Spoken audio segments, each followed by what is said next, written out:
All right, today's question of the day is this the weakest welterweight era ever? Once again, that question is today, day and age, welterweight era right now in the present, the weakest welterweight era ever? So right now, what we're going to do is open up our phone lines. Feel free to call in and give us your response to this question. Once again, we are filming in the wee hours of the night. If you don't get a chance to call in, be sure to drop down in the comment section and let us know if you guys think that this era of welterweights is the weakest era ever. The number to call here is 213-495-7337. Once again, that number is 213-495-PEDs. Here at Rounds Boxing Club, we don't condone cheating, but sometimes if you ain't cheating, you ain't trying. Once again, our phone number is 213-495-7337. All right. So I'll go ahead and answer the question of the day from my point of view and perspective. And we'll just get into it, man. The welterweight division, right now, let's look at the landscape. The current champions in the welterweight division, the IBF champion is Jaron Boots Ennis. Then the WBA champion is Mario Boxer Barrios. The WBO champion is Brian Norman Jr. And the WBC champion is Ayamanta Stanionis.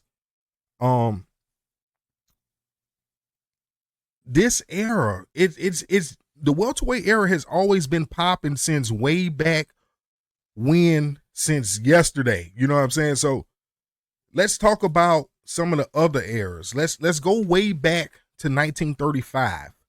The welterweight era, you had Henry Armstrong, you had Barney Ross, you had Jimmy McLaurin, you had Fritzy Civic, Izzy Genazzo.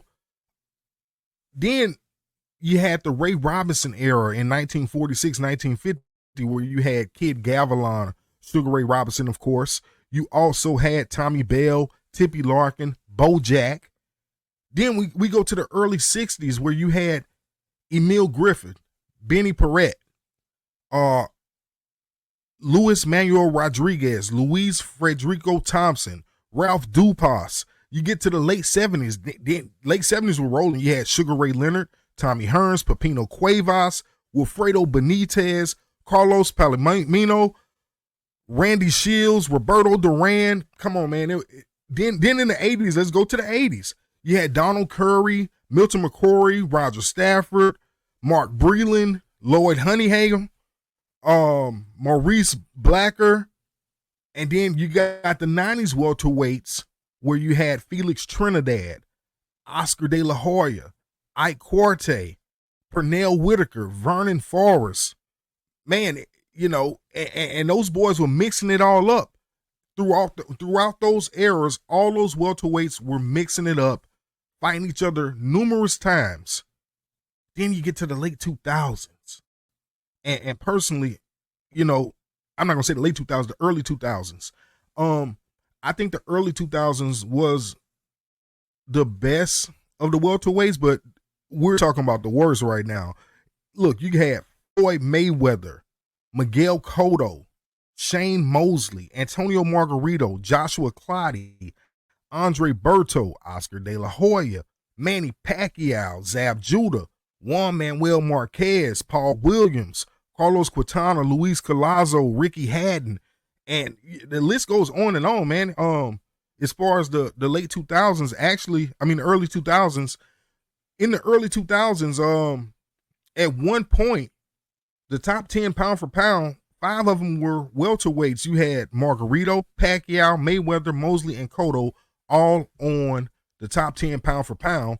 And number 1, 2, and 3 were all welterweights. And that was Pacquiao, Mayweather, and Shane Mosley in no specific order, but they were 1, 2, and 3 at one point in the pound for pound list. So that's why I say the early 2000s maybe was the best welterweight era of all time. Yeah. So let's talk about the era that we got going on now. None of these guys are really mixing it up. No big names. Thank God Jaron Ennis decided to stay at 147 pounds.